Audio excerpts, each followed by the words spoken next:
Hello everybody, welcome to the TriStar Gym channel. Today's episode we're going to be doing an AMA together. Ask me anything, guys. Let's fire away. For some reason there seems to be a delay in the chat room. Here it is. All the chats now are popping up.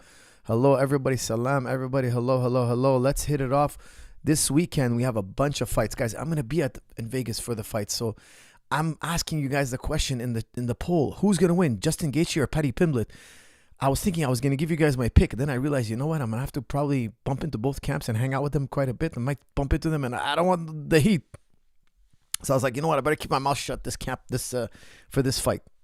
And I'm not going to be giving you guys my pick just because of that. But I want to hear you guys' pick. This is an epic fight, guys. I'm actually I'm kind of disappointed in myself. I slept on this fight. Why? I got busy, and all of a sudden the fight's here. It's this week. It's a crazy fight. Paddy Pimblett's fighting Justin Gaethje. Now I know we all wanted to see the champ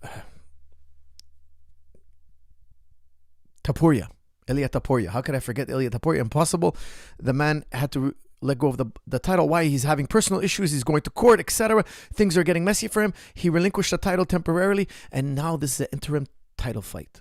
Justin Gaethje's final fight. Ilia Topuria is taking a break. He's taking a hiatus. So Paddy Pimblett is fighting Justin Gaethje. Who wins? I'm looking at the poll right now.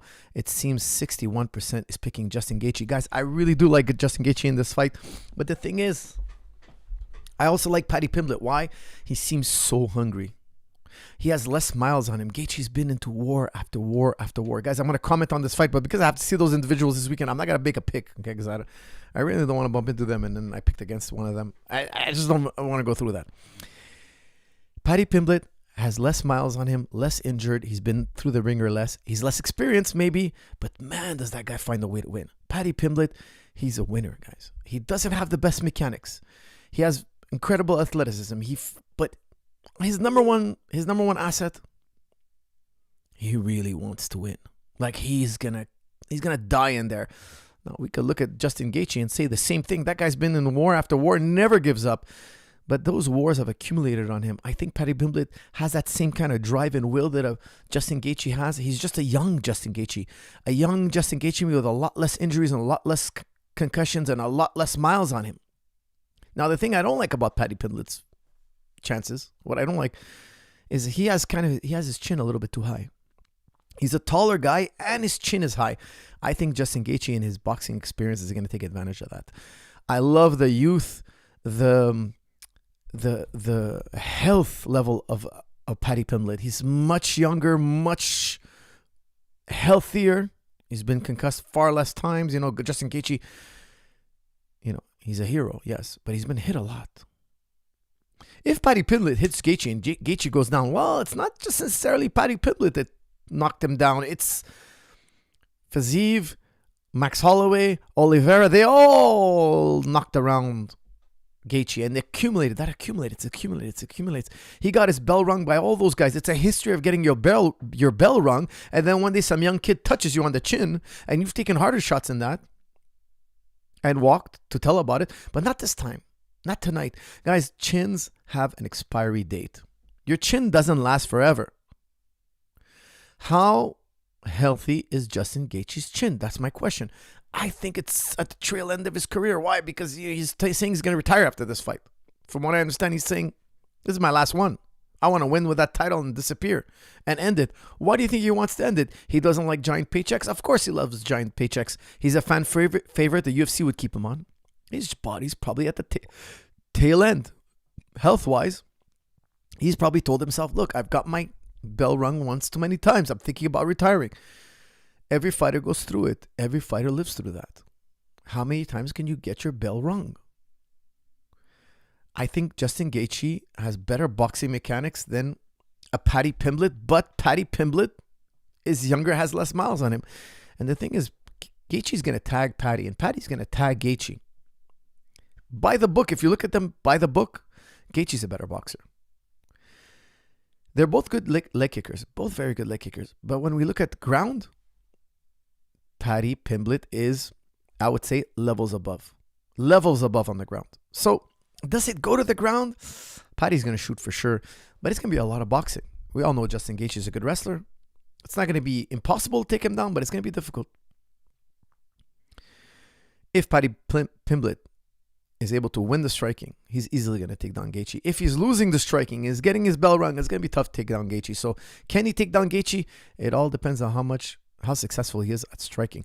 Okay, guys, with that said, I'm going to just say 50-50 on this one because I don't want to get involved in the drama. But I want to hear what you guys have to say. So far, you guys are pretty split. It's 61 to 49 for 61 to 60-40. Excuse me, 60-40 right now for in the favor of Justin Gaethje. Okay, guys, I want to hear your comments and questions on this fight. Then we're going to move on to other fights and or ask me anything.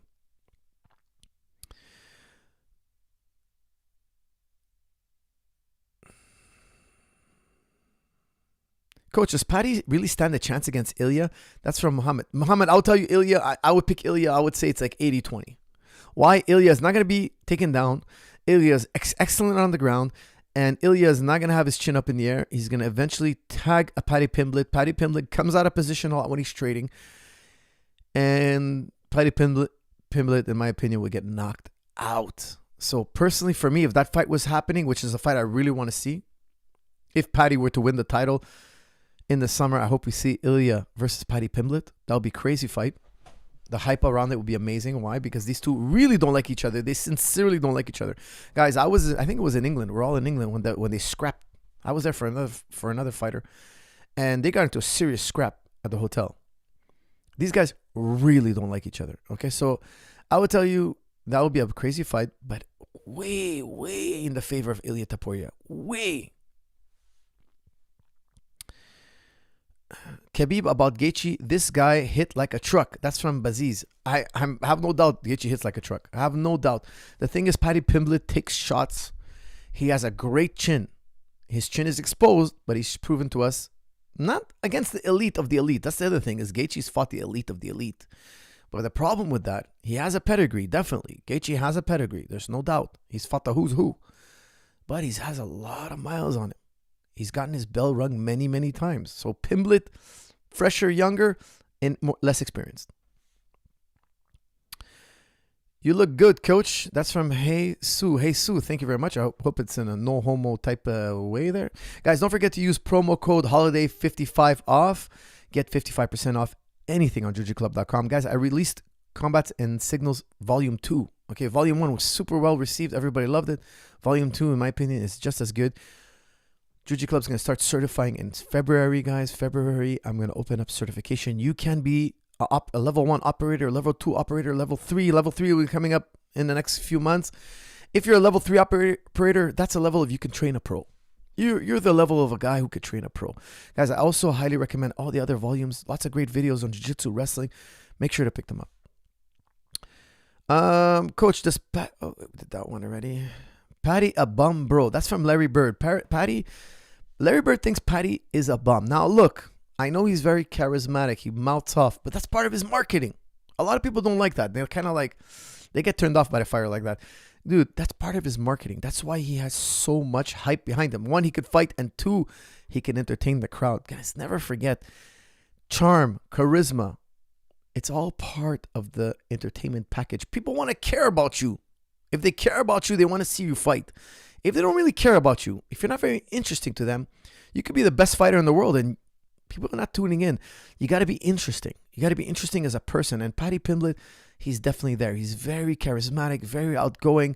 He gets the crowd riled up. That's a big part of why he's there, why he's fighting on Saturday night. He's fighting in the main event. Why? People want to see him. Like it or not, people want to see him. Paddy's BJJ is better than Justin's. That's from Halami. I think by levels. Not just better, but by levels. Paddy's a finisher on the ground. I don't think Gaethje wants to engage on the ground whatsoever. Coach, who do you got between Arman and Ilya? That's from the MMA fan 781. I would pick Ilya Topuria. I know Arman's a great fighter. I think Arman can give him the biggest challenge right now at 55, but I would still pick Ilya Topuria. Coach, do you think Paddy has a good chin as he claims? That's from Muhammad. Muhammad, it hasn't been checked yet. It hasn't been chin checked, really. You know, he's fought really good guys. Like when he fought Bobby Green didn't catch him on the chin, so that would have been a nice test. Michael Chandler, I would say, look, Michael Chandler, I'd have to rewatch that fight, but I remember Michael Chandler, doing some work. And Paddy has a solid chin. I believe it. But he also has a crazy desire to win, a heart. He's a great athlete. He's fearless. He'll fight to the end. He won't cower. He won't slow down. He won't show pain. Like, he'll fight through the pain. I'm a big believer that he's arguably one of the most determined fighters in the game. But so is Justin Gaethje. My only knock on Justin Gaethje is he's been through too many wars. Too many wars. Coach, what do you think of Ilya always talking about Arman and Islam but fighting with Justin or Paddy? That's from Hui Su. Quick question. Which fight brings him the most money? Paddy, who may be the easier fight on paper. Let's just put it in quotes. I'm putting it in quotes. He beats Paddy. The Arman fight is still there. Let's say he takes the Arman fight first. Well, that kind of kills the hype of the Paddy fight because Paddy might lose a fight during that time. Could happen. And he could lose to Arman. Why take a risk? I would go Paddy, then Arman. Take the harder fight later. Bank in that extra title fight. Making those millions. So you got to think. They also think terms of money. Plus, they're taking one fight off their contract. Paddy's the big money, easier fight. Bigger money than Arman. More eyeballs, I would say. Because Paddy's going to hype up the fight. Guys, Arman's a great fighter, but people not necessarily tuning in to see a guy who's going to take you down and hold you. That's a big problem in MMA. A lot of times you have this great fighter, people don't want to watch. Why? Because he just kind of does a lot of holding. And I personally like to watch every fighter.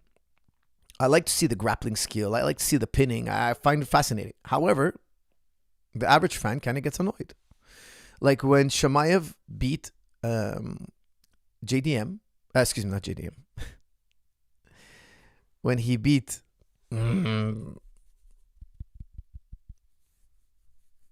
Dricus du Plessis. Why am I forgetting? Why today, guys? I just finished training, guys. My brain's probably a little bit tired. He beat Dricus, held him down. I thought it was an amazing fight. I couldn't believe how he was holding him down so much. And at the end of the fight, the last minute, Dricus finally gets out. I was waiting for that moment. Is that moment ever going to come? I was on the edge of my seat the whole time. I was sitting with a large group of people watching this fight, and a lot of people were telling me how they don't like the fight. I'm like, guys, you don't understand. Like, this is a high-level wrestler. And people just weren't entertained. I was on the edge of my seat the whole time. I was wondering, is Dricus going to break free? And when he did at the last minute, at the last round, scrambled. He got on top of Chimaev. Actually took Chimaev's back temporarily.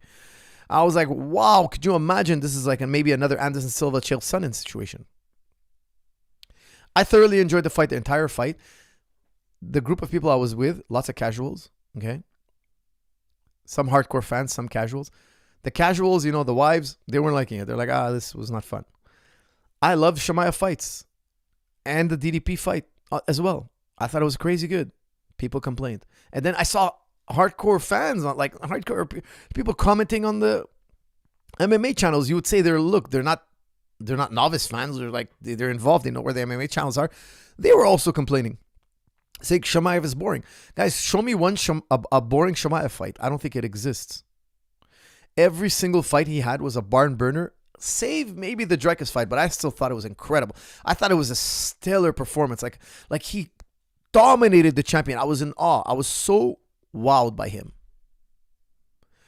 I was witnessing history, one of the most dominant title fights in history, against a guy who's a brick house. You look at DDP, the man is a brick house, solid as a rock, and he was dominated like we've never seen him be dominated. The guy's only lost one fight his entire career. Think about that. The guy has a stellar record. DDP's only ever been stopped once. That's one of the guys I trained for. Actually, he fought Roberto Soldic. I trained Roberto for that fight. Roberto lost to him by KO, and then he trained with me at TriStar for the rematch, and he beat him and KO'd DDP. If I'm remembering correctly, DDP hasn't lost since, all the way to fighting Chimaev. Like, that's crazy. Like, two studs fighting each other. One of them gets the upper hand. People just don't appreciate what he did in there. Anyways, I digress.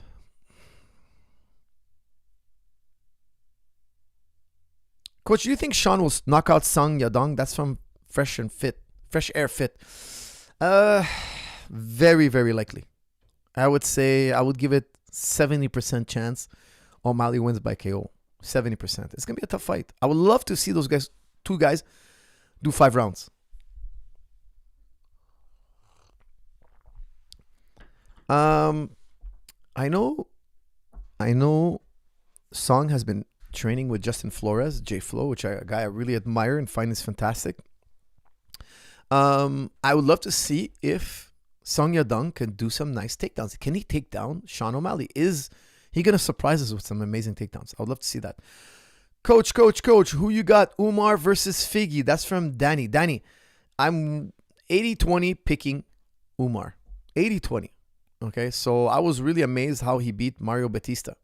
I was really amazed. I thought the Batista fight, Batista had one really good moment in the fight where he knocked Umar down with a beautiful head kick. It was looking like Mario could just take this fight. And that would have been an epic win for Mario Batista. Mario Batista, I believe, is 8 wins in a row at that point. He was going to the fight with Umar with 8 wins in a row, something less than 1% of fighters will ever achieve in UFC. An incredible run for Mario Batista. He fights Umar, and Umar wins a unanimous decision. A lot of people call that boring. Another crazy thing to say. He beat a very talented, one day soon-to-be title contender, no doubt about it. Mario Batista will eventually, I think, fight for a title. What can I say? It was an incredible performance by Umar. I'm picking him over Figgy. Figgy also a super intelligent, well-rounded, how could I say, man? The guy finds a way to win. He's incredible. I just don't think he beats Umar. Umar is going to be too much.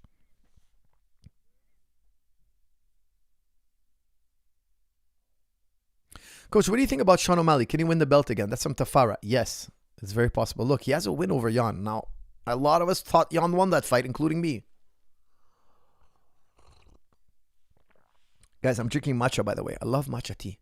I'm kind of like disappointed in you guys. You guys didn't tell me about matcha tea. I see it on the internet and all that, but I never tried it just till like a couple of weeks ago. And I love matcha tea. It's incredible. Can Sean O'Malley be champion again?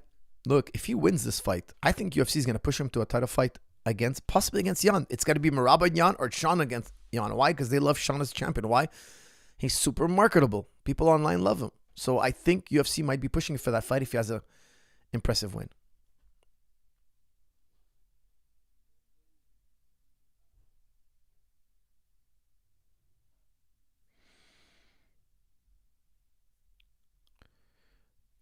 Mentally, what was your hardest moment and what advice would you give someone going through the same? That's from Sully. Sully, we got to stay on track, guys. We're talking about the fights only. Sully, I'll circle back to your super chat, but I appreciate the super chat, but the super chats are usually done after, okay? So they have to be on the fight, but DDP's coach said the fight should have been stood them up more because Khamzat was stalling. What do you think for us? That's some counter. No, I think the referee should interfere with the fight the least amount possible. Now, Khamzat on top was active. I think he broke the record for amount of strikes landed. Okay, now it was 1,001 paper cuts, but I agree that if the guy's doing nothing, okay, but Khamzat was a busy fighter on the ground. He was all over. DDP. He was landing lots of strikes. Don't get it wrong. It was not a stalling position. No way.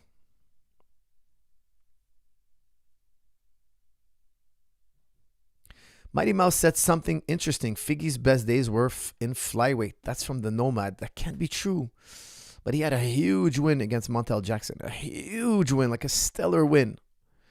One of the most dangerous guys in the division. And he just controlled him beautifully. And just a chess player.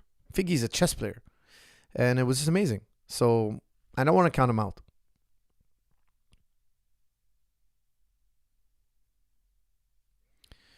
Yeah, guys, if you spam, you're going to get in timeout. So I have to give one person a timeout here. I'm only going to put you in timeout for 5 minutes. Okay, just teach you a little lesson. Oh, hold on, I want to undo. I just want to put you in timeout for 5 minutes. Put user in timeout. Hide user. No, put him in timeout. 5-minute timeout. 5 minutes in the penalty box for Abdus. Okay, 5 minutes in the penalty box.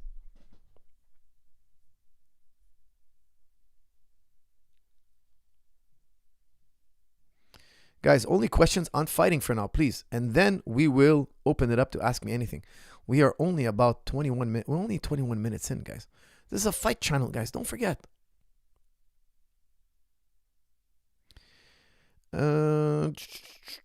Coach, are you aware sumo wrestlers being the most dangerous street fighters? That's from NAV. Well, you know, interestingly enough, in UFC 1, there was a sumo wrestler, big guy, and he didn't fare well. So then they brought in another sumo wrestler, I think it was UFC 3, Emmanuel Yarbrough. And Yarbrough was, if I remember correctly, he was a champion in Japan, or he won some titles. He was decorated, and he didn't do well either. And then we had in Pride, we had one, I'm forgetting his name, the gentleman, but I've met him out when I was, actually it was K1 Heroes, if I remember correctly. He didn't do well either. A big sumo wrestler fighting in MMA didn't do well. Actually, Royce Gracie fought that individual. I'm forgetting who that man was. I've met him. I've hung out with him a bit. Royce Gracie tapped him out with a wrist lock, actually. Omoplata to wrist lock. So sumo wrestlers have not done well in MMA. They have not, historically speaking. This is from Sully. Apologies, only my second time on your stream or on MMA fights. Do you learn lots each year, or are you... that's from Sully. Sully, no worries about that. On MMA fights, do you learn lots each year, or are your level, is there not much to learn? Or at your level, there's not much to learn. Okay, he's asking me, okay, we need to work on his grammar a little bit, Sully. That kind of twisted me a little bit. He's asking, at your level, do you still have much to learn every year, or are you kind of like plateaued? Guys, no way. I'm learning as much as I can every year. I do a lot of studying and research and fighting, and my whole life is fighting. I'm constantly trying to perfect the system. Always, constantly. What I was doing 2-3 years ago, I've evolved from there and I moved on. And even though it might be small increments, sometimes we have a discovery that changes the whole game. So absolutely learning new things all the time, no doubt about it.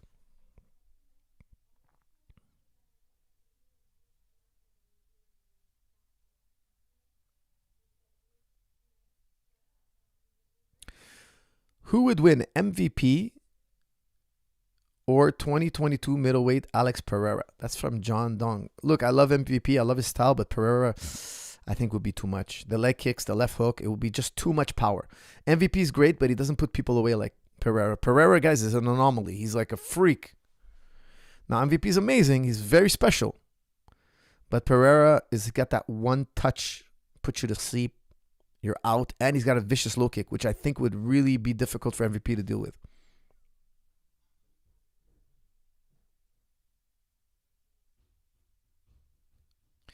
Do fights still excite you after all these years? Does it ever get stale? That's from Sully. Sully. Sometimes I joke around, like before a fight, I'll be like, guys, somebody get me an energy drink. These fights don't do it for me anymore. I fall asleep during the fights. Obviously, I'm just kidding. When it's somebody I've trained and I know personally, I get very excited. I get very, like, not excited per se, but like I get hyper focused because obviously I want them to win, right? So I get hyper focused. I'm really into the moment. I'm very involved. I'm ecstatic if they win. I'm hurt if they lose. Like, I don't like it if they lose. I feel like I failed them. I let them down. So there's a lot of pressure there. Now, I love watching fights. I still watch fights. If I feel I don't know the outcome, what the outcome is going to be for me, I find it very exciting. Sometimes I feel like, okay, it's a mismatch.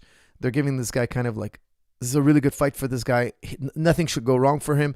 And then I wake up Sunday morning and I hear that guy lost. Then I'm like really excited to see what happened. I'm like, what? How did he lose? How could that be? Sometimes, you know, I don't watch the fight because I think it's going to go one way. And it's very rare that we could be wrong. Like sometimes, you know, the fight's just not, like everybody knows this guy's way better. And then you wake up and the guy, it's the other guy that went, oh, that blows my mind. That really excites me as well. And so the fights that excite me the most are the fights where I really don't feel I know what's going to happen. And or there's an upset. And I want to see how did the upset happen? Like that blows my mind.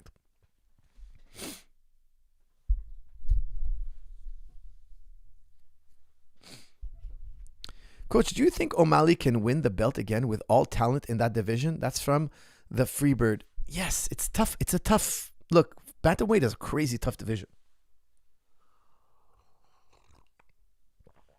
Look, I have the privilege of working with two of the top 15 bantamweights at this time. It's a crazy tough division. They're tough, man. They're tough, these guys. It's not easy, but who knows who's going to win? Look, Jan climbed back at the top of the mountain, and people are counting him out.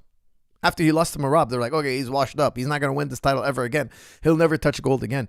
O'Malley went back to the drawing board, fixed some things. He meditated on what he needs to do. He's coming back hungrier than ever. Sometimes somebody takes a loss and they come back better than ever. And I shouldn't say sometimes. I would say oftentimes. These guys got to this level not by being quitters. Their desire to win and be champion is ingrained in their DNA. So I would tell you it's a very serious possibility. This is Shiz, guys, my top G of the chat room. Thank you very much, Shiz. If you're a high-level grappler, would you risk losing the title if you knew you were not a boxer, kickboxer, If you knew you were not a boxer, kickboxer, KO artist? If you're in a championship fight, is entertaining the crowd, would who love KO more important? Kamzat's wrestling is more exciting than anyone. Wow, Shiz, I need you to work on your grammar, bro. Or reread it before you fire away, because I'm reading it like word for word and I just don't understand what you're saying. Let me read that again. If you're a high-level grappler, would you risk losing the title if you knew you're not a boxer, kickboxer, KO artist? Okay, you're talking about like the Shamayevs of the UFC. Why would you risk trading with a guy if you know you could just take him down and ride out your first big title fight? I agree with you. If I was in a title fight and it was my first title fight, and I was the better wrestler, I would keep the fight on the ground the whole way through. And you would too. A lot of you guys were like, no, man, I would go out on my shield. I would take the... No, you wouldn't. Trust me, you wouldn't. Or you'd be dumb, because you take one bad shot and everybody's going to forever write about you and talk to you and tell you, I can't believe you didn't just take the guy down. And tell you, you can never live it down. If you decide to stand up and trade when everybody in the world knows you could have took the guy down and just beat him up, you'll forever be known as the guy who made the biggest blunder. It'll follow you everywhere you go, every time. Your great-great-grandkids are going to be like, great-grand-grandpa, why did you not just take him down? Like, everywhere you go, you're going to have some casual telling you, why didn't you just take him down? The lady at the bus stop is going to be like, excuse me, aren't you that guy who didn't elect to do a takedown? Like, everywhere you go, you're going to have to live with that, carry that memory. You don't want that, believe me. Shamaev was smart. Now, look, if you have 10 titles under your belt and you're at the tail end of a title fight and you're like, hey, let me trade with this guy, because I'm bored of taking these guys down and sitting on them the whole fight. Okay, I can understand that. You want to roll the dice. You've banked in your legacy. You've banked in all your money. Like, you're good. You have a safety net. And you don't care what the casuals say because you have all these other title fights that you've won and you've made a blunder. Okay, it's not a big deal. You don't want to blunder on your first title fight. You don't want to blunder. You don't want to get to the finish line and trip over your shoelaces, right? So you're going to be extra careful. Why? Because it's the first time you're winning a title. You want those millions of dollars. There's millions of dollars between you and this title fight. That you win that title fight, you can become a millionaire. So you're right, Shiz. You're 100% right. Why would they trade and blow for blow? And interestingly enough, Shamaev asked Sakurian during the fight. He said, hey, should I strike with him now? And Sakurian's like, no. Arman's like, no, take him down. And you know what? That was brilliant advice because, I don't know, Shamaev is a little crazy.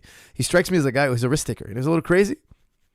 And we all love him for that, of course, but he should just keep him on the ground.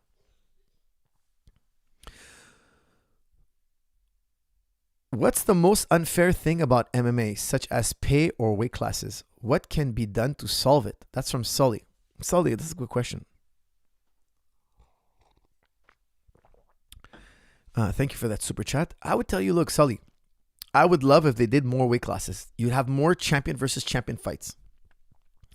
And like it or not, we all get excited about champion versus champion. Imagine you had a super lightweight, super welterweight, which is just 10 pounds more. You have 155, 165, 170. Well, you're going to have guys fighting in multiple divisions, and you're going to have crazy amount of matchups. So you'd sign at lightweight and super lightweight. Super lightweight could also be 160. It could be 165. Or it could be, you could split it down the middle. You can make it 162 or 167, like in boxing. They have a lot of, just this increment more of weights. Why? You get a lot more people, guys who don't fit at 170, guys who don't fit at 155, they're going to splice it right in the middle and they're going to be the champ. And a guy who goes from 155 is going to go up to super lightweight. He ain't going to beat that guy. And then maybe the welterweight goes down and doesn't beat that guy. That guy's the best at, let's call it 162. He's just the best at 160. That's the right place for him. You're going to find guys like that, and they're going to venture up and they're going to venture down. It's just going to make crazy champion versus champion type titles. And you're going to have guys who are double champ for longer and defending both titles, like in boxing. The guy's at 155 champ, he's lightweight champ, and he's super lightweight champ. Wow. And he's like that for years. He could be competing between those two divisions for years. Coach, why didn't the legendary Faraz Zahabi ever wanted to go to UFC? I know you had the chance, but isn't fighting the truth about martial arts? That's from Amaranu. Look, I wanted to fight, but I'll tell you something. In my time, when I would have been on the stage, the pay was abysmal. George was fighting, and me and George were both amateurs. I was actually the number one prospect in Canada. I was doing really well in amateur. So was George, but I was doing really well as well. Okay, we're both looking really good. I went to school. I had the mind for school, and George wanted to go to school also. He was working, but he was kind of like gonna fight first, and then he was gonna go in like a adult program or whatnot. Like, we were thinking about our futures, right? We didn't have money on the table. And at that time, I was competing 140 in amateur, the same day weigh-in. There was no 145 weight class in UFC. There was none. It was 155 was the lightest weight class. So I would have to be a featherweight going up lightweight. Okay, because I was smaller than I am now. And the pay was abysmal. I remember George's first fight, man. He fought Cairo Parisian. We trained 4 months together for it. Very, very, seriously. If I tell you our training schedule was crazy. And he made a total of $6,000. And he won that fight by not a huge margin. And we're like, wow, we got to do that 2 more times this year. And that might equate to, let's call it $15,000. Let's call it $20,000 with sponsorship. Let's get crazy and say $25,000. I was like, $25,000 a year, 3 training camps, breaking ourselves, maybe not winning, maybe not doing well. You never know what's going to happen. It's a fight. I was like, wow, this is a great sport. I love it. I have a passion for it, but it's not my career. So I was going to go into law. I was lining myself up to become a lawyer. But then George started winning and winning and winning and winning. And I was taking care more of him than I was taking care of myself, because for me, there was not millions of dollars at the time. Even the champs were not making millions of dollars at the time. There was only maybe Tito Ortiz making big bucks. But then that quickly, and to us at the time, was unbelievable that the sport grew so fast. You had Tito right in front of George. So there was Shamrock generation. Shamrock, I think when he won the title against Tito, it was $10,000 or something, or $20,000. It was a very low amount of money. And then you had Tito Ortiz, and then the sport started really growing, but then the guys who were on the lower tier were getting paid nothing. And then George's career just kind of took off. But guys, you have to remember, the George St. Pierre story was a Cinderella story. George was riding a hyper train to success money-wise, but we didn't know that train was a hyper train. If I asked George, hey, do you think you're going to be making millions of dollars fighting? He'll be like, no, I'm just doing this because I love it. I'm just doing it because it's a passion. I've been in martial arts my whole life. We didn't know he was going to be in the millions, because the marketing and the explosiveness of UFC success was unfathomable. It was unpredictable. It was a quickly growing sport, yes, but the levels it reached was unbelievable. It had a lot to do with fighters like Tito Ortiz, Vitor Belfort, Anderson Silva, George St. Pierre, yes. But there were the Frank Shamrocks, the Royce Gracies that came way before. They helped solidify the sport. And those guys were champions.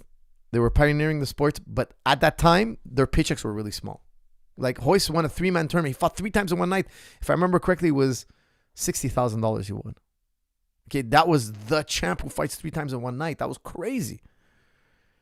Now fighters will lose the fight and make $60,000. Not everybody's at that pay, but a lot of top fighters will make 60 and 60 is kind of a bit of the lower end. 60 to show, 60 to win. Okay, if you're above that, you're starting to become more of an elite fighter, but just to show you how far the sport's come. You have to fight 3 times in one night and win all 3 to get $60,000. The money wasn't there, so I was never thinking about fighting as a way to earn my living. Also back then, if I would have told my parents, hey, I'm going to become a professional fighter and I'm going to fight for $3,000 plus 3, I think my parents would have slapped me and disowned me. Hey, Coach, what do you think about the effectiveness of chiropractic treatments? That's from Howard Shenley. Howard Shenley, I've had chiropractors work on me. I'm not a big believer in it. I know a lot of people say that, oh, I feel better. Yeah, but it's temporary. And then you go back to how you're feeling. And then you're paying this guy $90 or $100 a week, 2 times a week. And it's a membership. I prefer physio. I feel it gets more to the root of the problem. All right, guys, I'm opening it up to ask me, absolutely anything.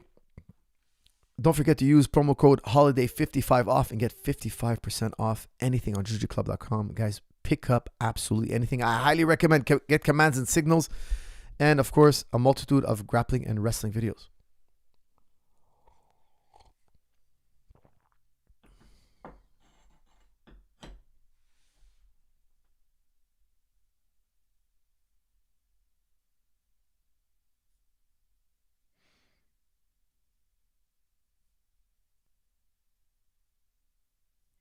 All right, guys, I have a bunch of super chats. I'm going to do them. And then, of course, I'm doing non-super chats as well. Hey, Coach, I wanted to compete. Coach, I'm 19 and want to compete in MMA. Should I keep doing BJJ/wrestling comps or start shifting more into MMA training since I do more grappling? That's from Matthew. Matthew, I would start shifting my training to striking and wrestling, and compete in jiu-jitsu for fun. Like, just consider a competition in jiu-jitsu like a workout. Like, don't train for a jiu-jitsu competition. Just go there, get the nerves, grapple. It's a safe sport. Don't try to necessarily win. You know, like, just like, don't let a guy break your leg if you're seeing your sub. Like, don't be hard-headed. Try to get on the podium, sure, but keep working your striking in jiu-jitsu. Because I've seen MMA guys get too focused on jiu-jitsu. They forget all about MMA and they start doing jiu-jitsu rules, and they get really good at playing the jiu-jitsu rules because they're really focused on getting the gold. Then they get the gold and they convert to MMA and they're like, oh, wait a second. MMA is not jiu-jitsu. You know, of course, jiu-jitsu is a big part of MMA, but it's not the IBJJF style point system, sitting to guard. You don't have those options. That's why, like, you really got to wrestle. So me, my jiu-jitsu, there's wrestling embedded in it. We wrestle almost every single class. Okay, we drill wrestling at least at the minimum. We do wrestling situations, and we obviously do a lot of ground. What I'm telling you is train MMA and use BJJ competitions as just a workout.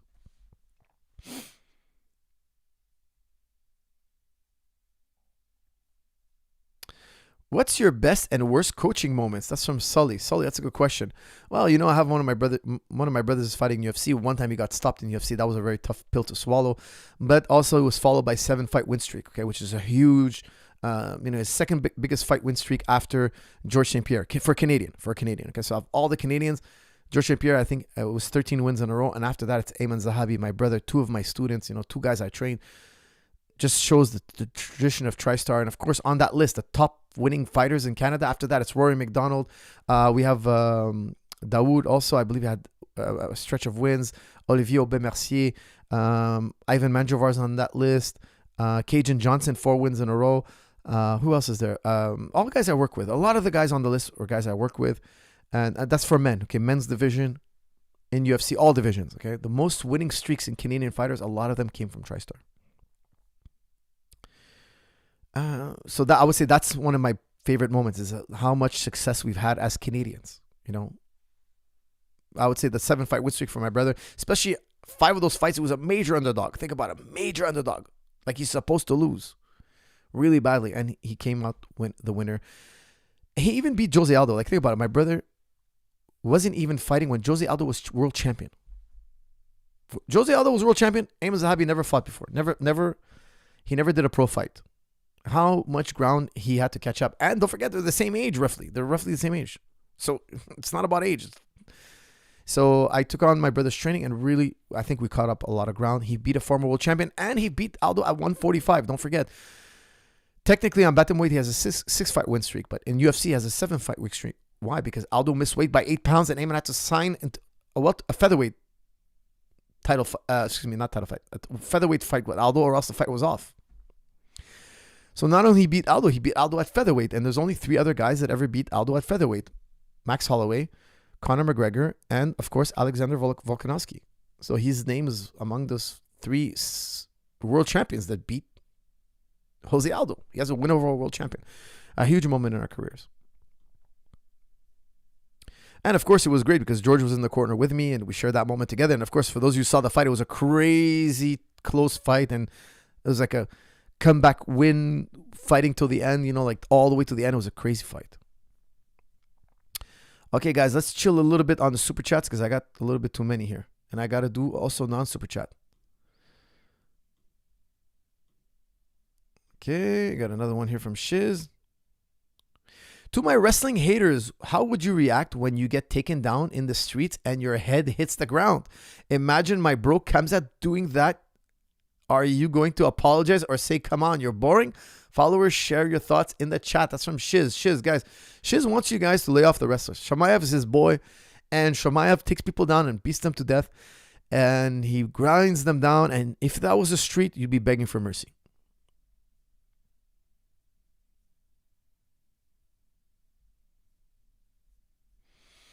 Hi, Coach. What do you think about effectiveness of chiropractic treatment? Okay, I did that one. Hold on a second here. Whoa, guys. Easy on the super chats. Easy. All right. Here we go. Salam, Coach. Can I freeze my Toronto membership in Ramadan? I want to purchase month-to-month membership, but have been hesitant. I sent an email. That's from Muhammad. Muhammad, I don't run the TriStar gym in Toronto. You're going to have to talk to them and tell them Coach Zahabi said to ease up on you on Ramadan. Okay, tell them I said that, and they should allow you.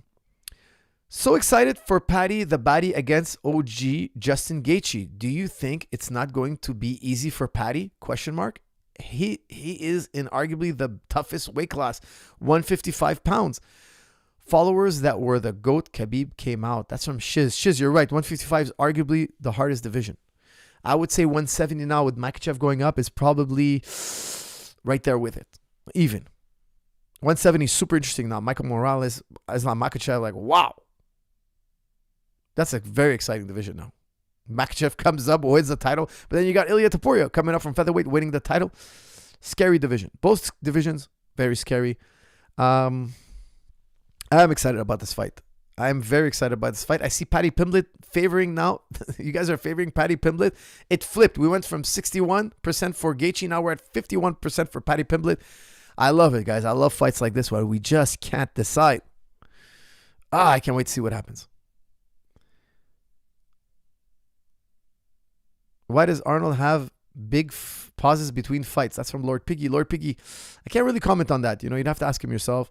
Comment on him when you see him online. Message him and ask. Okay, because I never disclose information about fighters that I train with. But Lord Piggy, I appreciate your message, your super chat. Okay, guys. Oh boy, more super chats. Coach, what do you think if your father disapproves of your interracial relationship? Question mark. My sister, mom, friend, love my girlfriend. Dad doesn't like that she isn't Indian/Hindu. We were been together 2 years. Things have been great. That's from Ghost. Ghost, personally, I'll tell my dad he's got to get over it. Because for me, I'm Muslim, so for us, race doesn't matter. Okay, so really, we got to get over it. So for us, the criteria is only like she has to believe in one God. That's it. If she was atheist or pagan, personally, I wouldn't marry her because she's going to influence my children or whatnot. So that's how we see it. Okay, now that's our prerogative. That's how we see things. My dad would have to do better than just saying she's a different race because I would find that to be wrong. Okay. So for me, I think personally, my worldview, I would take a stand. I would say, no, look, find a different flaw in her because that's not something acceptable. You're thinking in the old way. You're thinking about the old way, and nowadays, Hindu marrying Hindu doesn't exist. It's dying out. What's it gonna do? Like I would ask him, what's the benefit? Well, he's scared your children won't be Hindu. That could be, but for me, it's not like I'm not Hindu, right? So you guys kind of like have a dialogue. But for me, race doesn't make a difference. So I wouldn't tell my kids, don't marry this person because of race. I would never say that. So I would tell him, I personally don't agree. You're your own man to a certain extent. I would love to please my parents for sure. If my parents don't like a girl, I wouldn't marry her. Personally, I would not marry a girl my parents don't like, but not for that reason. If they told me that reason, I'd be like, that's really not the right way of thinking things. So I think there's a right time to disobey. But that's how I see the world. What do you think about Salafis versus Salafism? That's from Sami Gawad. Sami, look, I don't agree with what people call Salafi. For those of you guys who don't know, you don't know much about Islam. The Salaf are like the original group. So you had the Prophet ﷺ, then you had his Sahaba, his immediate followers. They were with him every day. Okay, so think about Jesus Christ ﷺ and his disciples. Those guys, you can't judge against them. You can't think they're wrong about things. Those guys they're the scholars of your religion. Then the generation after, we call them the Salaf. Okay, so you have the Prophet ﷺ, then you have the Sahaba. And then the group coming after them, they're Salaf. So those guys also really know what they're doing, right? Because they're the third generation, they're not far removed. Then you have the fourth, fifth generation. Those guys might be a little bit out of touch, or they might create innovations. They might change things because they heard it third, fourth hand, okay? I think the Salaf, of course, is very important, but they didn't meet the same challenges we're meeting today. So I think the principles of what they did is true and always right, and we have to follow it. Yes, of course, no doubt. But like, for instance, there's certain Muslim groups that think, oh, we have to reject philosophy. We have to reject the study of logic. Why? Well, the Salaf never used it. Well, the Salaf they never met the Greeks. They were never exposed to Hellenism. If they were, they would have to have interacted with it. The Salaf were interacting with paganism. They were surrounded by Roman and Persian, and they interacted with paganism. We now are interacting with logicians. We have no choice. And here's the thing. How could logic be rejected? Logic must be wholeheartedly embraced by Muslims. Why? Because if you read the Quran, it's talking about using reason. It's talking about all 300 verses about using reason. Oh, but they didn't do it in the past. The immediate groups didn't do it in the past. Well, so what? They weren't engaged. You have to look. They also didn't fly on airplanes. They also didn't study aviation. Is studying aviation wrong? Well, today we're met with aviation. To compete in the modern world, we have to have aviation. So I think we have to follow the principles, not the exact time period. Because then you're going against the Quran. Why? If you read the Quran carefully, the Quran criticizes certain groups because they only do what their forefathers did. They're only copying. They don't think for themselves. They just copy. They copy and paste what their elders did. So for them, it doesn't matter if it's right or wrong. They just copy and paste what the tradition is. And that's why like certain groups, they call themselves Athari. They do things without question. That's what they literally say that. They literally say, we just do it without question. Okay, that might be good for the average guy, but somebody who's a philosopher, thinker, logician, somebody who's a scholar he should know how the machine works. He should understand the why, the logic, the reason. Because everything has a reason behind it. There's nothing in Islam that it is without a reason. Maybe you know the reason, maybe you don't, but we could think about it and try to figure it out. Islam is never asking you to turn off your brain. Christianity is never asking you to turn off your brain. But there are Christians and Muslims and Jews also. They want to turn off their brain. They want to be like, hey, just believe it and that's it. I disagree because I think that flies in the face of the Quran. Flies in the face because the Quran is telling you, criticizing certain groups because they just believe blindly. It's astonishing to me that people can read the Quran and think, oh, you're not supposed to reflect. Where it tells you, reflect deeply. Go to the people who know. Who are the people who know? Oh, they're going to say people who studied Islam only. Like they studied the books of Islam. No, it doesn't say that. It never says. You added that. People of knowledge. That could be anything. Mathematical knowledge, geography, biology, logic.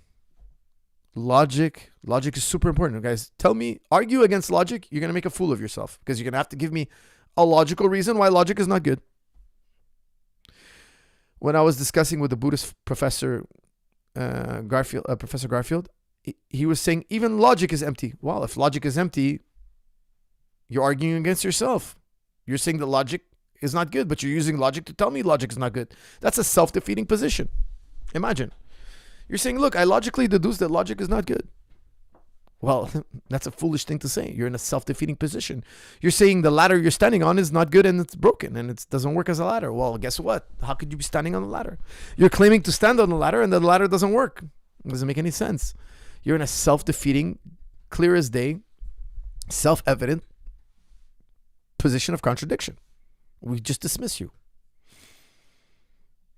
In a podcast a while ago, you said that the gospel don't have a genealogy to verify them. Have you heard of Wes Huff? He says they are historic. That's from Handi. Handi, look, I've heard of Wes Huff, and I'm not, no offense, but Wes Huff has made public mistakes. He's made errors. He said things that are complete errors. Okay, and I'm very familiar. There's videos on it. Look up Wes Huff error. He talks about the long ending of Mark. And it says the long ending of Mark, there's a lot of space. He's saying, look, when they found old Gospels, we have over 5,000 Gospels that they found and dug up and discovered, okay, ancient Gospels. And he's saying, look, there's a huge amount of margin afterwards. That doesn't happen with any other script. So there must have been place for that. The copyists just didn't finish the story. For those of you who don't know, the oldest, most reliable Gospels of Mark, they don't have the last 9 verses where Jesus resurrects and meets his disciples. They're not in there, so they're not original. Think about it. The most important part of Christianity, in the oldest Gospel, the first and oldest Gospel, there's no resurrection narrative. Think about that for a second. Now, Wes Huff is trying to say, look, it might be a copyist error because the guy had room to write it, but he didn't write it. And I think that room is a clue because none of the other Gospels have the empty space like so.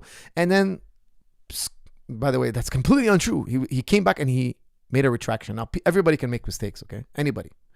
But what's crazy is that's his field. His field is to study ancient manuscripts. How could he not know this basic? How could he make such a blunder? That's the whole point of the argument against him. He made such a massive blunder.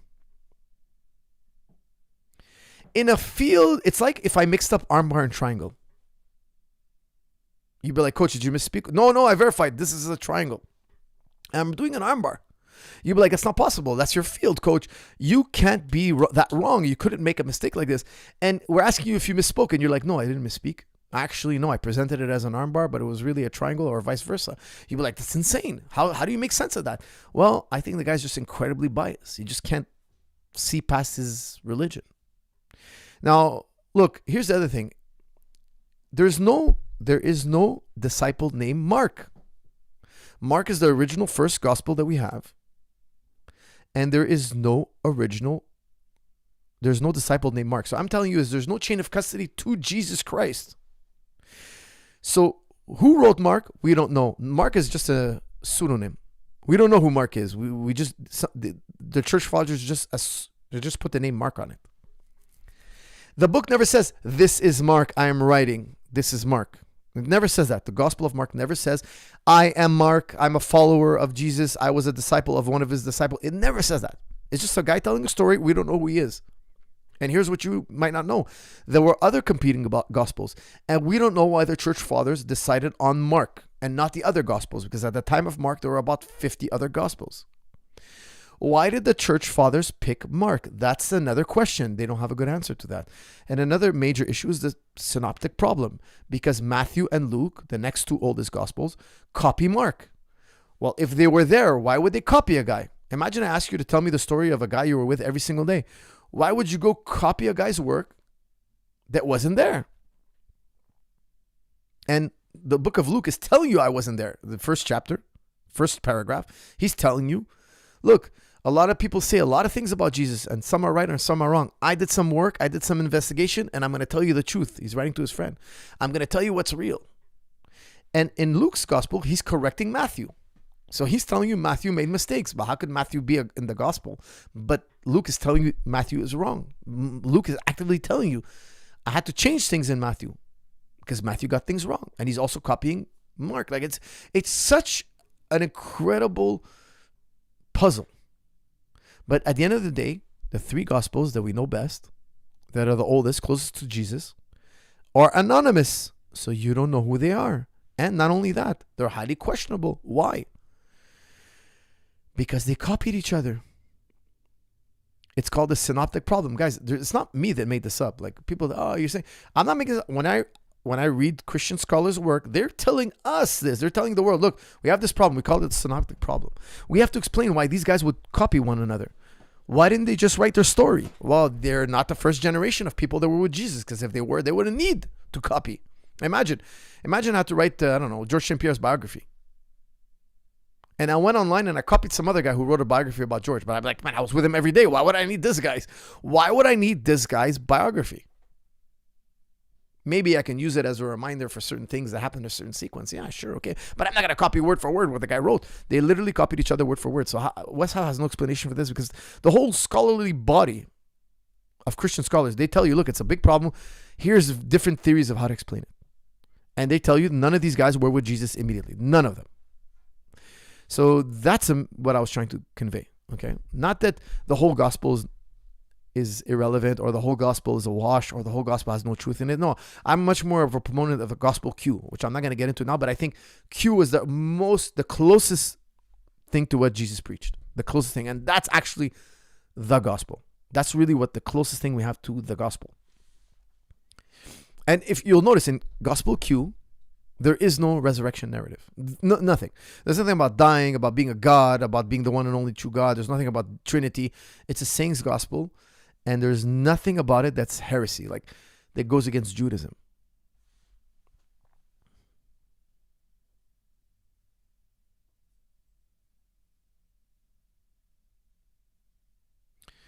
All right, guys, let's go.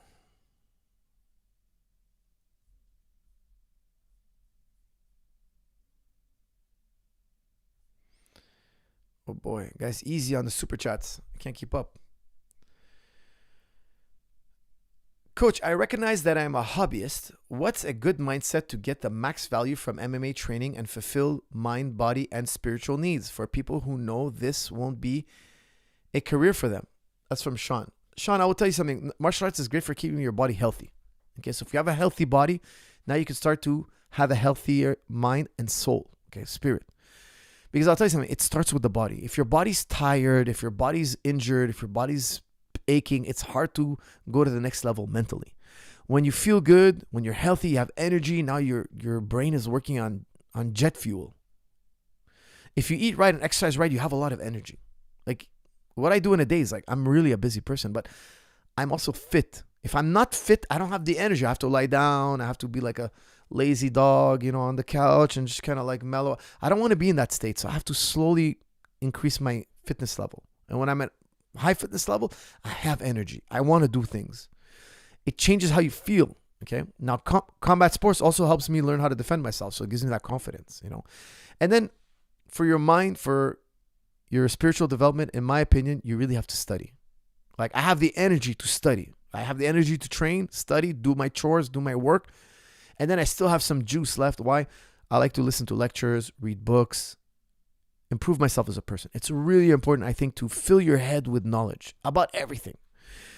The world is such a fascinating place. Do you really want to go in the grave without knowing about it? I think it's a waste. Socrates said something beautiful once. He said, look, an unexamined life is not worth living. Asking the big questions and studying them and learning them. Personally, I think philosophy is a major plus for human life. You learn a lot about life. Philosophy and religion, I think you learn a lot about life. Now, a lot of people might not be interested in that, but trust me, if you knew what it was, you would be interested in it. Why? It has an intrinsic value.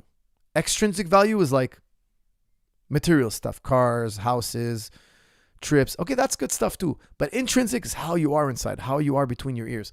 If you don't have your mental health, if you don't have a wisdom or a way of seeing the world that's very developed, you're going to miss out a lot on the experience of life.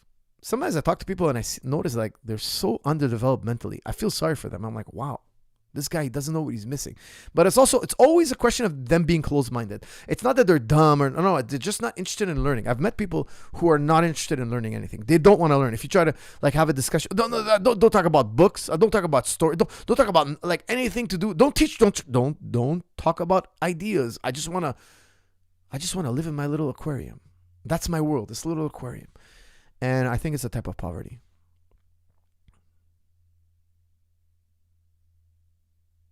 Coach, I'm going to come to TriStar and learn the basics jiu-jitsu curriculum in 3 weeks. Advanced Basics 1, 2, 3. That's from MB. MB, welcome. Come say hello to me and let me know that you're one of the members on the TriStar Gym channel. I'd love to say hi to you. Coach, you missed my super chat. I don't think I did. Message retracted. Was that you? Message retracted. Abu, just repost it in the text and I'll try to catch you. Abu.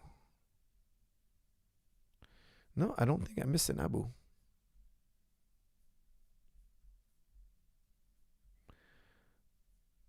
Abu. No, I did them all, man. I did them all. Okay, guys, you can put more super chats now. I think I did them all. Coach, how do I find a conservative wife? I'm 28 years old and live in Germany. Taking one from our country is too difficult. We run out of recommendations. I would tell you, look, you got to look at a third world country. The internet has destroyed the world, friends. I would tell you, in the Muslim countries, you have to convert to Islam, become Muslim. There's a lot of conservative women, sure. In the Eastern Europe, there's still some conservative women. In Philippines, there's conservative women. Where else, guys? Give me a list of countries that are conservative. You have to go to one of those countries. Like, you got to. Guys, throw up the list of conservative countries. Coach, what do you think about the stoned ape theory? That's some Sharia. I don't know what the stoned ape theory is. I don't think that's a scholarly theory. Is that like some Eddie Bravo theory? Who wins, Prime Golovkin or versus Prime Mayweather? That's a good question. I will go with Golovkin. It's hard to say. Maybe, I don't know. That's really tough to say. Mayweather's got the defense. Golovkin's got the offense. Of course, you're talking pound for pound. I hate to say it, but maybe Mayweather. I don't know, 50-50. Firas Sadiki Salam. So you have any gym recommendations for a Muay Thai gym in Thailand? That's from MB. There are great gyms all over Thailand. I haven't been to Thailand in many years. When I was training in Thailand, I was training in Bachelosong, but that's like an off-limits type camp. It was a training camp in a military base. They had several champions training there. Foreigners can't go. You have to know somebody in the camp to get in. Okay, so I couldn't recommend you a particular camp because the one I trained at, they would never let you in. Love your wrestle up vids. Would you use them if soccer kicks are allowed or self-defense situation, or are you on your back with your feet in between? That's from Irish. It can happen. I could be like kicking you up, and as you're like close to me, engaging me, I might wrestle up. It can happen. So you can be an MMA fight or street fight and wrestle up. Absolutely. Now I'm showing you a lot of stuff that you would use in BJJ in my wrestle up video. Okay. So I do wrestle up sometimes when the guy's not engaging me. I get in a wrestle up position and I kind of like just get super aggressive. Would I sit like that in a street fight? No, absolutely not. But would I transition to that position momentarily? Yes. Okay. Yes. So yes, the answer is yes. Hariva, thank you for the super chat. Miss Super Chat, Salam Coach, your thoughts on functional patterns training. Mate and I box W the same coach. He refuses to do push-ups and instruction because of the functional patterns regimen training. That's from Abu. Abu, are you saying, look, I like functional trainings. I think he's good. I think he makes a lot of sense. He's using movements instead of isolation exercises, and his movements are very creative. If you enjoy doing those kind of movements, that's a plus. If they motivate you, because a lot of training, guys, is doing something you enjoy doing. Okay, it's not just like, is it scientifically well-based? That's part of it. It has to be scientifically well-based and fun to do. And I think functional pattern hits those two. I wouldn't ram it down the throat of my training partner. From what I'm understanding, you're saying like some of your training partners don't want to do it. I would tell you that's not their cup of tea. There's other ways to train. There's no one way to train. Is sled training good? Yes. Is kettlebell training good? Yes. Is calisthenics good? Yes. Which one should I do? Well, look, there's some things that might be better for you. We'd have to evaluate you, your strengths and weaknesses. What are your goals? What are your strengths and weaknesses? Then we'd use those regimens that I named: bodyweight training, Olympic lifting, sprinting, rope climbing, kettlebell, etc., stability ball, swimming, rowing. Those things are all tools to get you to your goal. So we need to know what your goal is. We need to evaluate you, and then we use the tools. Now, if you're a hobbyist, you're going to use the tools that are going to get you to your goal, but are fun and motivating to use. Like some people despise rowing. They despise it. So we might have to do kettlebell swings, even though rowings would have technically been better for you. Now, if you're a fighter and you have a fight date and you're motivated, well, you're going to swallow the pill. You're going to do the rowing because you really want to win and you have the motivation to do it because you know that's the medicine you need. So if you're a hobbyist, you got to do what's fun that also brings you to your goal, even though it might bring you to your goal a little bit slower. Now, functional patterns, I think, is fantastic, depending on what your goal is. Don't forget, guys, when I say strength is very relative. It's very sports specific. Who's stronger, a cyclist or a squatter, a powerlifter? Well, depends. On the bike, the cyclist is stronger. Under the rack, the powerlifter is stronger. Which one do you want to be? Well, depends what your goal is. Let's hear more about Shiz, the top G. Who is he? I should have filmed. Next time Shiz comes to TriStar, you know what, guys? Shiz traveled all the way from Australia to TriStar Gym, and we hung out for a week. And I should have filmed him and interviewed him. I should have, because he's a big part of this channel and we all love him, and he's a great guy. He's a taekwondo background. He does jiu-jitsu, MMA, wrestling, you know, stuff like that. And next time I'm going to glove up with him or wrestle with him and put it online, and we'll do a little talk and let you guys meet Shiz. So shout out to Shiz, his mom, his family. I got to meet them. They're really cool, and much love to them. Can yoga be good for BJJ? That's from Jonathan. I think a certain amount of yoga. Now, if your mobility is really weak, maybe yoga is more important to you than the next Joe. But I prefer mobility training than yoga, because yoga is more passive. Now, I know there's different types of yoga, and some of them might be better than others for jiu-jitsu. But I'm not a yoga expert, so I would tell you I prefer mobility training than yoga. So mobility, think about mobility training as stretching, but with strength.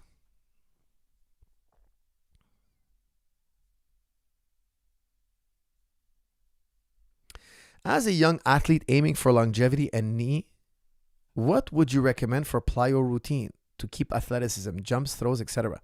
2 times a week? That's from Ali. Ali, check out Strong and Stable Knees. I show the best plyometrics you can do. It's just step-ups, jumping step-ups. I use it with the pros all the time, and you can tether yourself. So now you have a low-impact plyometric.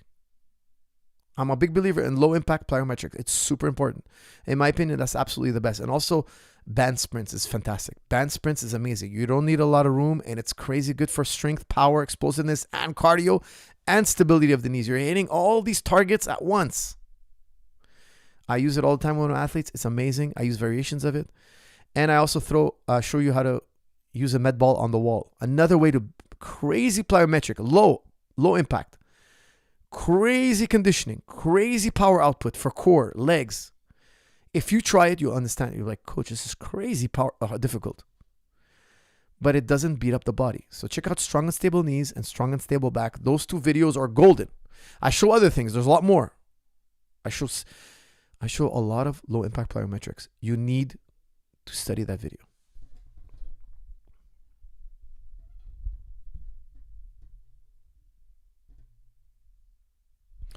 What's your opinion on Bernardo Kastrup and his idealism? In my opinion, isn't very similar to Islamic Ash'ari metaphysics. That's from the Mr. Rind. Listen, I was listening to Bernardo Kastrup. Guys, Bernardo Kastrup is a really well-respected modern philosopher. Okay, he's a very super intelligent guy. The guy worked at CERN. He's a PhD in philosophy. He's a scientist. Okay, he's the highest level thinker there is in the world today. Like, he's a high level thinker. He actually had a dialogue with Professor Garfield, the professor I dialogued with on Buddhism on this channel. So you have Kastrup dialoguing Professor Garfield, and you have me dialoguing Professor Garfield. So I listened to Kastrup's dialogue with Professor Garfield, and it blew my mind. And if you listen to my conversation with Professor Garfield, the Buddhist scholar, I tell him, look, I listened to your Bernardo Kastrup dialogue, and I'm amazed at some of your answers. So let's hash it out. Now, when Kastrup, the philosopher you're asking me about, had a dialogue with Professor Garfield, the guy I spoke with, the Buddhist guy, him and Kastrup, if you listen to that video, they didn't like each other. They didn't get along. They actually kind of insulted one another, if you listen to it carefully. And even Kastrup at one point is like saying, okay, I must be an idiot because this is missing me as like some kind of idiot. These are 2 hyper-intellectual human beings. Hyper-intellectual. We're talking about like the tippy-top cream of the crop. Tippy-top cream of the crop. Professor Garfield has been teaching Buddhism for 50 years. He's been teaching philosophy for 50 years. 50 years, guys. I'm not even 50 years old. And him and Kastrup were having a battle of the minds. It's incredible. The stuff being said in that video, I wish I could do a breakdown of it. Now, when I heard that, I almost fell out of my chair because I'm like, how could he say some certain things? So okay, we're going to have an interview. I'm going to bring it up. Now, I would love to do a follow-up with Kastrup, me and Kastrup talking, and I would love for him to listen to the dialogue I did with Professor Garfield, because I feel like I brought up certain points that were never met. They were never hashed out by Professor Garfield. And I would love to hear Bernardo Kastrup's position on it. Now, I listened to Kastrup's dialogue with Garfield and I really liked it. I was really amazed. I thought it was great. I thought Kastrup was brilliant. So I listened to another podcast of Kastrup and I was amazed at what he said. I wish I could bring it up right now, right here. He's like talking, and maybe like 2 hours in, he's like, listen, I'm going to tell you something. He's talking about religion now. He's like, there's only one religion that kept it real. And he's like, I know I'm going to get absolutely crucified when I say what I'm about to say. And I was listening and I already knew what he was going to say. I already knew what he was going to say. I already knew it. I was listening. I already knew what he was going to say. And what did Bernardo Kastrup say? He said, look, there's only one religion. They kind of hit upon the truth and never let it go. And he said it. Listen to him. He said it, guys. I know a lot of you are going to hate on him. Why? Because you got so much Western propaganda. Since 9/11, no, never ending propaganda. But at the end of the day, non-Muslim, PhD, cream of the crop, tippy top thinker, most respected thinker in the field. He said, there's only one religion. And he said, I know I'm going to get crucified, but you know who they are? They're the Muslims. Why? They never disconnected from the one true God. They never disconnected. Guys, if there is no one true God, Professor Garfield is right. And logic, me, you, we all don't exist. But look, here we are. We do exist. I asked Professor Garfield, if I drop a hammer on your toe, he's like, no, it's an illusion. Well, I've never seen a Buddhist let me drop a hammer on his toe. I would be really amazed if you could let me do that. I wouldn't, obviously. I don't think the Dalai Lama would take too many shots to the toe and tell me, hey, that's just a construct of my mind. It's all an illusion. No, pain is immediate. You exist. Like it or not, you exist. And existence is impossible without one true God. And he says, look, he doesn't word it that way. I went like, I'm bringing you some. It took us a long time to get to, if God exists, we exist. If God doesn't exist, we don't exist. It took us a long time, a lot of philosophical arguments, but we've discovered that. Me and Professor Garfield were talking and we agreed to that. We agreed to that earlier in my conversation. I gave the ship of thesis, divine ship of thesis, and he said, yes, if there's a divine ship of thesis, there would be existence. There's no such thing, therefore there's no existence.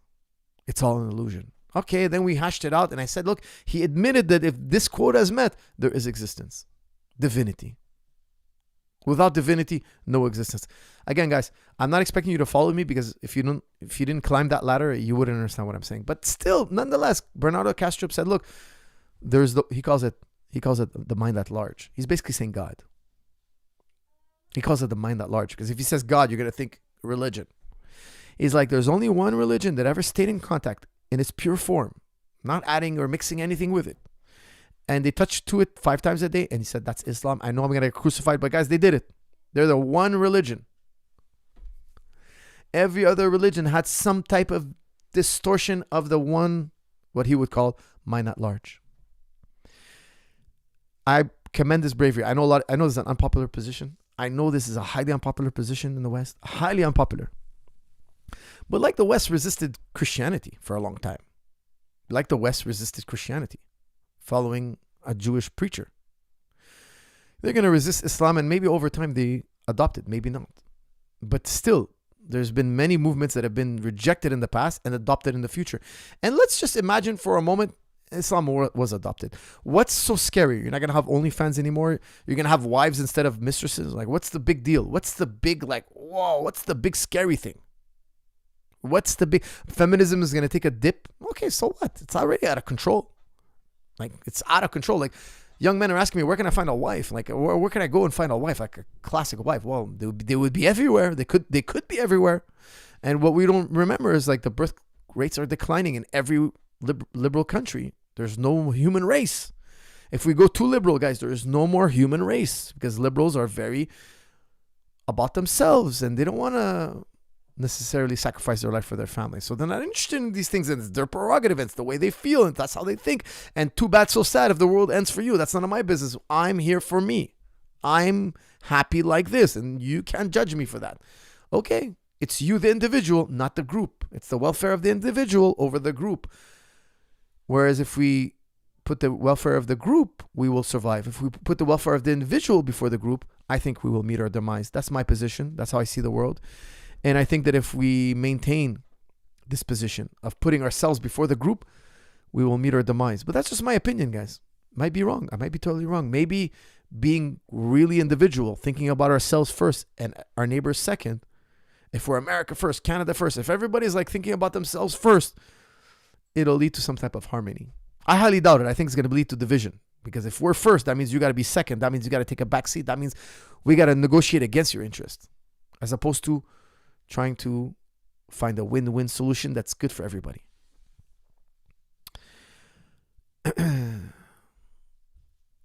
Coach, me training with Boakau taught me that running is essential for Muay Thai. I had the best cardio, but MMA don't. What kind of aerobic lactic acid training do MMA fighters need precisely? That's from Amaranu. Amaranu, I'm with you. If you read my book on strong and stable running, I have a PDF that comes with the video. I talk about you'll never see a Thai fighter get tired. I've never seen one Thai fighter ever. I've seen Thai fighters lose, but I've never seen one get tired. Why? They run twice a day. Cardio is a non-issue. They've cracked this. They cracked the code. I agree with you. Running is essential. If a guy ran every day, he would not get tired. Not necessarily he's going to win, but he's not going to get tired. I think air bike is a good substitute. I think low impact plyometrics is also a good substitute, and running is also a good substitute. So running can be substituted by low impact plyometrics, like I show in strong and stable knee, strong and stable running, strong and stable back. Airdyne is also a very easy solution as well, but it takes years to develop that never-ending cardio. Okay, so there is more than just running. Because look, with George St. Pierre, we didn't use any running, and he had stellar cardio. What did we use? Well, we used sprinting and certain other supplementary exercises. Running is good. It's just not the best, in my opinion. It's good. It's needed. It has to have its place. There needs to be some running. I would say sprinting once a week is really important. But there are other ways to go about it that's equally as aggressive. Okay, so I show the step-up system in strong and stable knees, and I think it's phenomenal. Especially if you're doing it tethered, you'll become a rocket machine. You'll never run out of cardio. Okay, so you do that 2-3 times a week, your cardio, you'll never have bad knees. You'll never have bad cardio, ever. Now, running is also great. It's another way to do it, but then you got to run in the winter. It's cold outside. It's inconvenient. Also, if you don't run with proper mechanics, you'll injure your knees. Guys, use Holiday 55 off and check out, very importantly, strong and stable running. All right, guys, it's time for me to end it shortly. Coach, have you ever seen the monk on fire? He has a Buddhist monk who set himself on fire to protest and died in full lotus in complete silence. Google monk on fire. They are real images. That's from Liam. Liam, I know I'm totally aware of what you're talking about. There are many people who set themselves on fire, guys. I shouldn't have said that because it's probably not good for the algorithm, but people who light themselves up on you-know-what. Flames. Okay? You're in pain for a small amount of time, and then the pain dissipates. Okay, now maybe you don't know. Maybe he drugged himself before. We had a recent person who protested the tragedies in the horrific tragedy, genocide in Gaza, and he put himself in gasoline and he lit himself on fire. He's not a Buddhist monk, okay? Because what they say is like you kind of pass out, or you will feel pain for a while, okay? But because you're not breathing in any oxygen, you're kind of passed out. You're burning, but you kind of passed out at the same time. Like, I've heard them explain it. I'm not an expert on it, but I've heard them explain how the guy doesn't necessarily scream in anguish. So some people will scream out of fear. But if the guy's in a meditative state, you don't know also he could have sedated himself. Now, even if somebody lit himself on fire, looked me in the eye, and he's like, I'm not in pain at all, I'll be like, okay, maybe he has nerve damage and the guy's not feeling pain. There could be another reason why. But the fact that we have immediate sensation with pain tells me we exist. Because how could I know about pain if I don't exist? Okay? I'm having an immediate sensation of pain. And a good example of that, I was talking about it on a previous podcast. Imagine when a baby's born and we slap its bottom to make it breathe, right? The baby is born, taken out of the mom's body, and now he has to take a first breath of oxygen. What does the doctor do? Smacks him on the rear. That makes the baby scream. The scream allows him to work his lungs. Did we tell the baby, hey, when I smack you, you got to cry? Did he have to learn about pain? No, he just felt pain immediately. There's no reason or scientific experiment needed. It's immediate. If I had to sit there and talk to the child and say, look, if you want to live, you have to breathe, he wouldn't understand. He has no logical faculties. So what we're saying is like pain is above logical faculty. It's known immediately. It's a naked truth. Even the baby who has no knowledge, no understanding, no comprehension, he also understands pain. He has a reaction to pain. He has experience of pain. Okay, so it's not that, hey, I could withstand so much pain. It's not about that. It's not about that. It's the fact that this signal is real. You're experiencing a signal. Because to experience a signal, you have to exist. You can't experience a signal without existence. Can nothingness experience pain? No. So how could I be an illusion if I'm experiencing pain? And the pain could be, let's say I stubbed my toe. I think I stubbed my toe on a table, but it was really a sofa. Doesn't matter. I could be wrong about how I stubbed my toe or if I stubbed my toe, but not the pain. The pain is real. The pain is known immediately. Shout out to Ahmed, who is a Muslim from Australia, risks his life and snatched a weapon from a misbehaved person and saved lives. Respect, bro. That's from Shiz. Shiz, 100%. Guys, the hero of the shooting in Australia was a Muslim guy. You had one extremist Muslim trying to murk people and one Muslim guy who went and defended them. Just goes to show you it's not about their religion. Okay, actually, Islam tells us to keep people, to not allow unjustified deaths. Okay, we'd have to save him. A lot of people hate the fact that the hero is a Muslim. A lot of people don't hate the fact. A lot of people are like, it doesn't matter who the guy is, he's a hero. And I respect those people, but sometimes we have a prejudice. And you see the right-wing guys, they don't want to praise him. They don't want to praise him. Why? Because he was a non-white, non-secular guy. Congratulations to him. He was incredibly heroic. Incredibly. All right, guys, let's end it on something light and funny because I got to head out. Coach, thoughts on Iran? I appreciate some of your takes on Gaza and Islam in general. That's from John Lee. John Lee, I don't really have the ins and outs. I assume the U.S., Israel, they're trying to rile up the Iranians. Why? They want to remove the Iranian government. Why? Because, look, Iran used to have a democracy. Who uprooted the democracy? It was USA. The USA is very well known for this. All the scholars, all the historians like Noam Chomsky, they're always on about it. The US removed democracy in the Middle East and put a puppet government. Then they had a Iranian revolution and they resisted the revolution. Now, the revolution's done some extreme things. I'm not an expert on Iran, but what I want to applaud is how they reacted to Israel and USA's aggression. Israel and USA bombs them and they say, look, we're going to do a controlled retaliated strike. We're going to strike these non-civilian targets. We're only going to hit military targets and it's going to be a measured response to what you did to us. An eye for an eye. Oh, the US, you attacked us. Okay, we're going to hit these military bases. Here's a forewarning. Get your military personnel out. Let us hit this target. We're going to be even Stevens. We have a no first strike policy. I was like, wow. They abided by international law. And before that, they had an agreement with the US not to develop nuclear weapons. And according to every politician out there that I've listened to, they were maintaining their agreement until Trump came and tore it up. Well, if my neighbors have a nuke, I'd want to have a nuke. 100%. My neighbor has a nuke. He's threatening me with it all the time. He wants my oil. I'm sitting on resources and he wants my oil. Look, people want to protect themselves just as much as we want to protect ourselves. So look, I don't know much about Iran. I'm sure they've done a lot of bad things. I'm not an expert on Iranian politics, but I will tell you something. The bad things they've done, I would call them out on it. The good things they've done, which I liked, because I was worried that we're going to pop off World War III, okay? But they said, look, we're just going to do a measured response. We're not going to try and annihilate you. We're not going to try and bury you. I was like, wow. Imagine if Israel, after the October 7th attack, said, look, we're just going to do a measured response. We're going to target Hamas individuals. We're going to make a measured response, and then we're going to try to reestablish coexistence between each other. Wow. I would have been like, wow, man. Wow. I would have been like, applaud. I would have been like, wow, Israel really handled this well. They're de-escalating the situation. They're humanizing their neighbors. They want to coexist. I'll be like, wow. If I was the leader, I would have been like, look, we're going to do a measured response. Only the guilty are going to be taken out. Bring them forth, and it'll be easier. It'll be simpler. And I would give terms to coexistence. The more peace we have, the more coexistence we can have. The more we can open up the doors to living side by side. The more safety we have, the more coexistence we have. And the less safety we have, the less coexistence. I would have done a measure like so. It's amazing to me how every time I looked at an Iranian politician who's supposed to be like the worst guy in the world, he were always giving like these And believe me, I have no loyalty to them whatsoever, the Iranians. Like, I have no, like, I'm not against Iranians, or like, to me, when I meet you, I don't care what your nationality is. I want to meet you as a person. Are you a good person? Are you a bad person? Are you like crazy? Are you sane? Are you rational? Are you irrational? I don't know you yet. I gotta get to know you.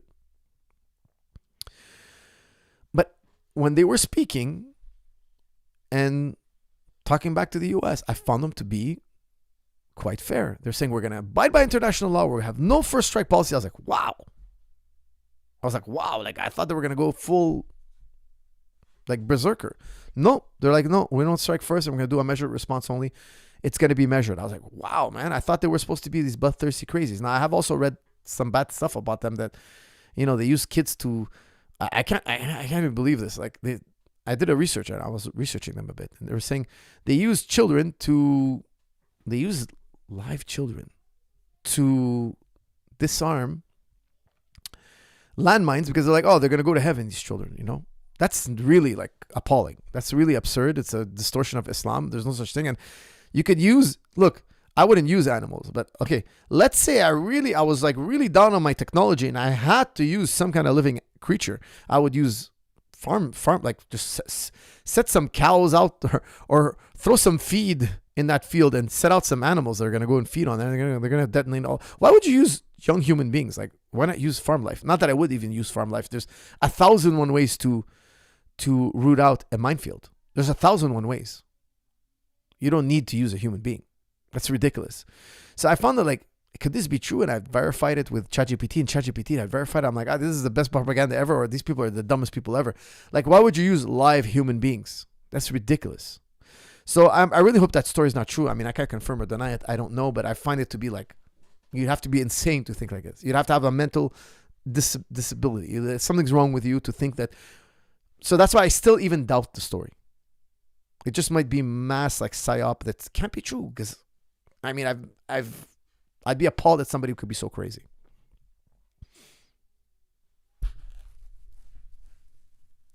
Coach, I'm 20 years old, played soccer my whole life and want to get into martial arts. I like boxing and kickboxing. Would you recommend for a beginner my age? That's from Injury. I would tell you, get a man's guide to throwing a punch.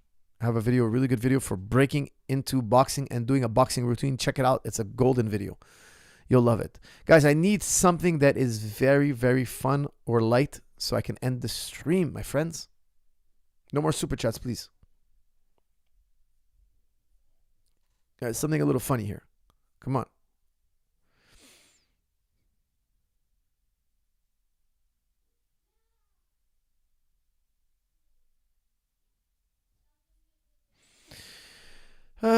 Pain is subjective. It can be interpreted in many ways. Monks have boiled themselves because they're in another universe as it's occurring. That's from King. King, that might be so, but they're in a universe, so they exist somewhere, right? They can't be doing something if they don't exist. So that was the heart of the matter. It wasn't how much pain can you withstand. It's the fact that we can have an immediate message, a direct message.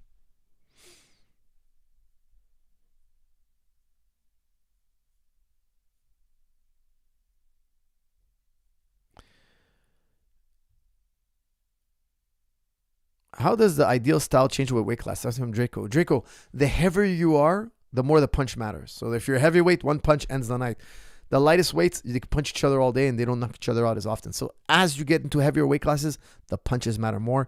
And the heavier you go, the harder the double leg is. Okay, the harder it is to finish the double leg.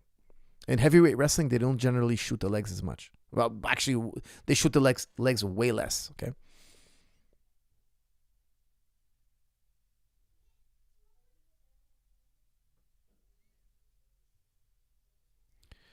All right, guys. All right, here we go. What would you rather fight, a bear or a tiger? That's from Mr. Rhinefish. I'm a dead man either way. But I feel like with a tiger, I can maybe shoo him away, scream, like pretend I'm really big by waving my arms, pick up a stick and wave my arms and like growl at it, or maybe poke it in the eye. Like I've seen, like, I'm dead either way. I know, I get it, but I probably take the tiger. I don't know, just the bear. There's no trying to scare him by pretending to be bigger. Like he's just gonna maul you and crush you. So I think the bear would be the more difficult. Like, you have a very small chance of surviving either way. But I think the tiger, maybe I'd have a tiny bit more, slightly more, a hair more of a chance, because I can grab a stick and wave it and he might think I'm a large animal. Because appearance is reality to animals, right? So they're easier to trick. Okay, guys, thank you very much. I really appreciate it. Don't forget to use Holiday 55 off. Get 55% off anything on jujiclub.com. And I will see you all shortly in the next episode. Thank you.